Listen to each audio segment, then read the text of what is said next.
coach of the JMU football team, Curt Cignetti.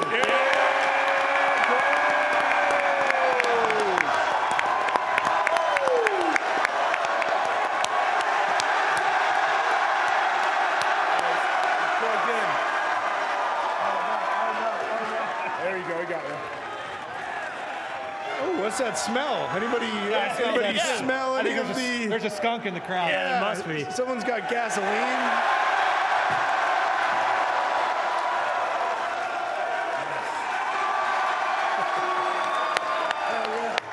All right. Nice. All right. I did some push-ups this morning, try to wake the boys up a little bit. A little chillier than I thought, but it is beautiful. Coach, hey, these people are awesome, Coach.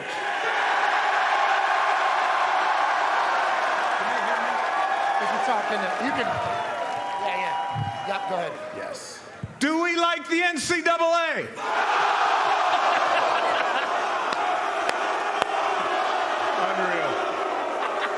Unreal. Do we like Pat? Nice. Maestro. Do we love the Dukes?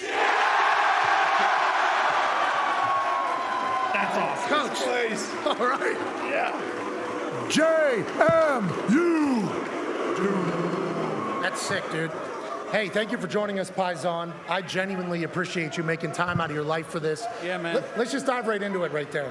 The first question there is, do we like the NCAA? Obviously, it was a resounding no. Was there a time this year where you thought the NCAA was going to make the right decision as your team continued to climb and become undefeated? Was there hope and optimism at any point this year that the NCAA would maybe see what you guys have built and give you a little bit of love for the bowl season?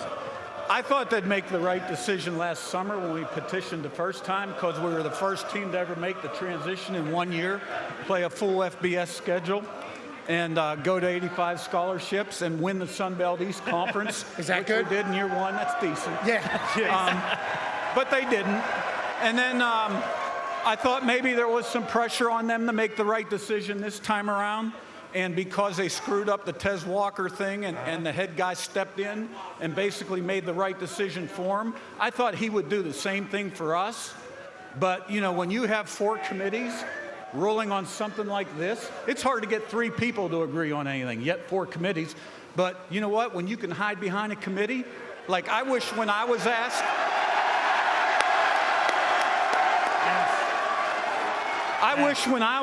like, why did you punt? I could say my subcommittee recommended I punt.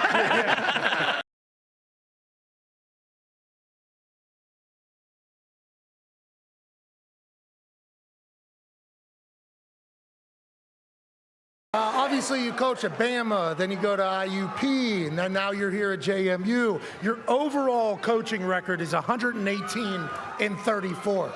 You're a dog, dude. Yeah, that's 34 too many. Yeah, I understand. I understand we're trying to win it all. Why was JMU the spot for you, though, after going to a couple different places? Well, you know, I learned a lot from Nick. When I left Bama, I took a chance on me, a very unorthodox chance. It worked out. JMU was a winner. There were very few places you could win big consistently. At that time, we were FCS. You could win a national championship any given year at Alabama, Clemson, Ohio State, North Dakota State, and JMU. Now, we made the transition up. We were ready for it in a lot of different areas, which we have proven by winning the Sun Belt East last year. And if we win one of our next 2, theoretically, we would be the Sun Belt champions, since we beat Troy already, last year's champion, who we couldn't play. Talk your shit. Yes. Talk your shit. Talk your shit.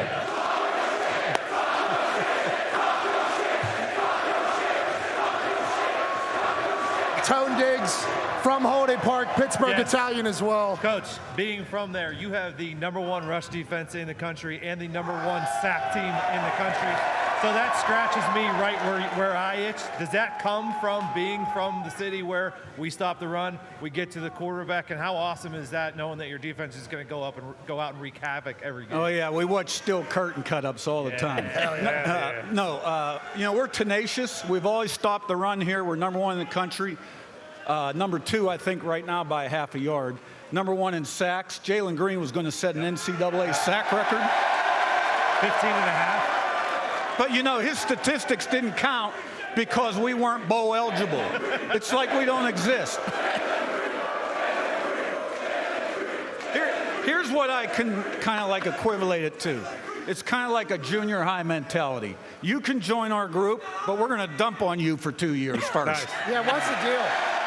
So, Coach, and I don't want to harp on how dumb the NCAA is, but it's hard not to.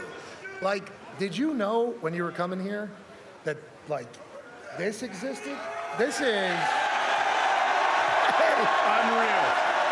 Let me tell you, I knew this existed because I came from Elon. I was there 2 years, right? Took over a program, turned it around. Hold up. Turn it around. Yeah. Talk your shit. Talk your shit. We were...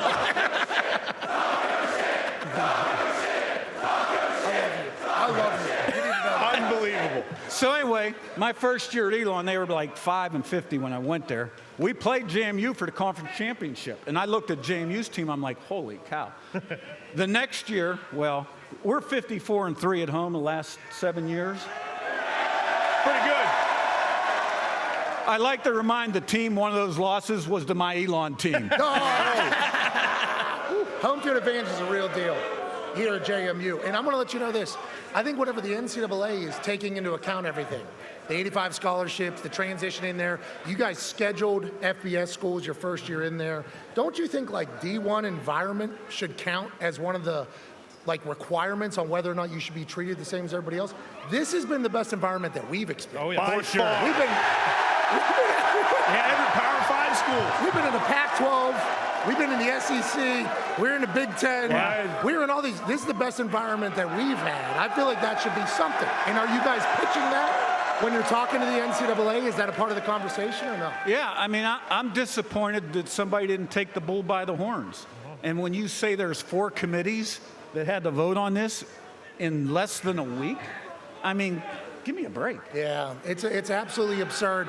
I hope this weekend will maybe do a little bit more nudging for a right decision to be made. But the NCAA has proven time and time again that there are 0 brains in that building. Hopefully, they will find some in this particular situation because the Sun Belt has already said, right? If the NCAA says good, you guys are good, right? Hadn't the conference already said that? True. Yeah, they have, right? Yes. Sun Belt said it's not on us, it's on NCAA. If the NCAA says yes, Sun Belt says you guys are good to do go. you detect a trend here? Everybody's passing the buck. Yeah. Everybody's doing that. AJ has a question for you, Coach. Coach, for you as a coach, and you're talking about being a leader, obviously I feel like you have a complete control of what's going on here at this university and your football program, but is it nice in some sense that you guys all obviously have a common goal that you're going towards, but now you guys kind of have a common enemy as well, to where this is where we set our sights, and that's not what drives you, but at least it has something that this is energy, one way or the other, whether it's negative towards somebody or what. Is it nice almost that you have something that you guys are all fighting for together? Well, you know what?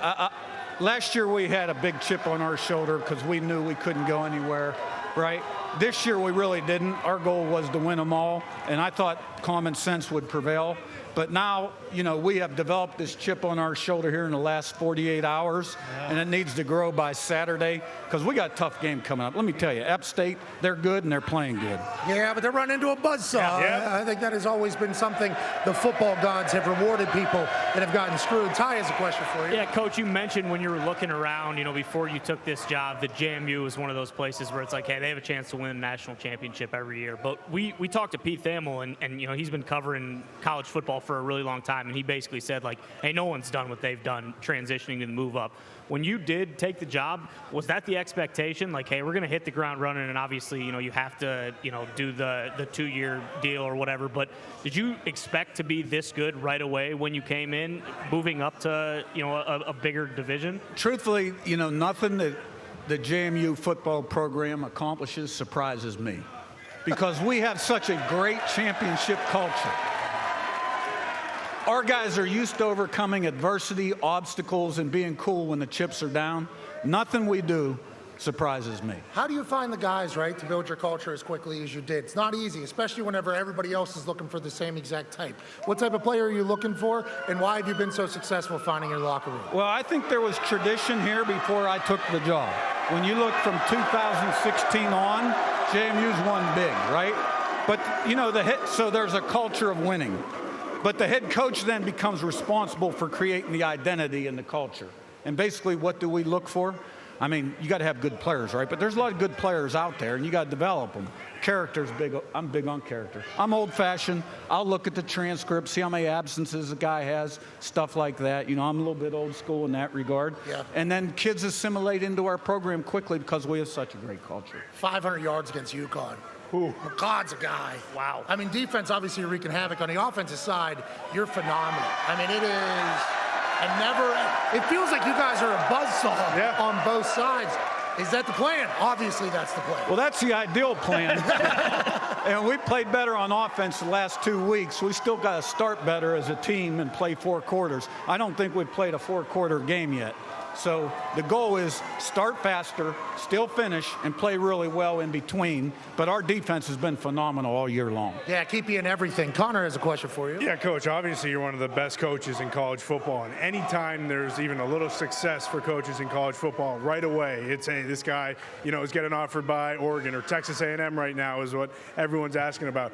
Are you going to get buried in the JMU field? Because it feels like this is the greatest environment in college football, and there's no point to ever leave such a great place like James Madison.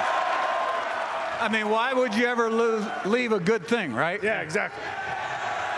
So I ask our players to stay focused on what's important, their preparation, which leads to positive performance. I got to do the same thing during the season, right? And I mean, I know, look, I'm 62 years old. Now, I plan on coaching until I'm about 75, all right? Yep. You look good. But I know the grass ain't always greener. Hey, Amen. 62 years old? You got lotion. You got good. Hey, hair looks good. Oh, yeah. 51. Good Yeah, Italian you look skin. young. Yeah, you got a little pies on. Okay. You should take this in.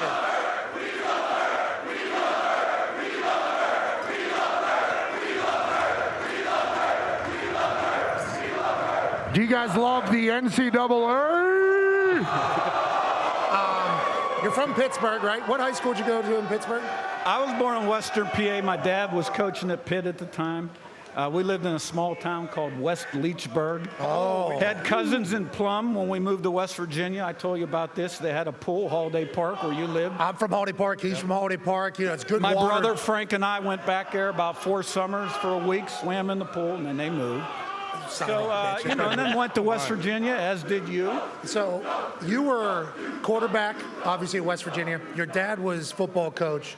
You were ball coach. You knew just forever you were going to be in the football world, going to be a football coach? Yeah, man. We went to West Virginia in 1970 under Bobby Bowden. He took over for Jim Carlin. And I was on the sideline locker room for every game, and at halftime, I knew in 1970 when I was in 3rd grade I was going to coach. You didn't know this was going to happen, though, I don't think. And if you did, what a dream come true. You got signs all over the place saying this Pittsburgh boy, this West Virginia boy, is loved here in the hills of Virginia. I will tell you a quick story. My dad passed last fall. He's in the College Football Hall of Fame. He was a great man. But early in my career, I was probably 24, 25 years old. He said, you keep your eye on that James Madison job. That job's got potential. Okay. Rest in peace. What a call. Coach Cignetti and Curt, we can't thank you enough for the hospitality. We can't thank you enough for joining us. And we can't thank you enough for putting together a football team that is worthy of everything, even though the NCAA says the answer is no. You're the man, Paisan. You need to know that. Appreciate the opportunity to be on. Go Dukes! That a baby.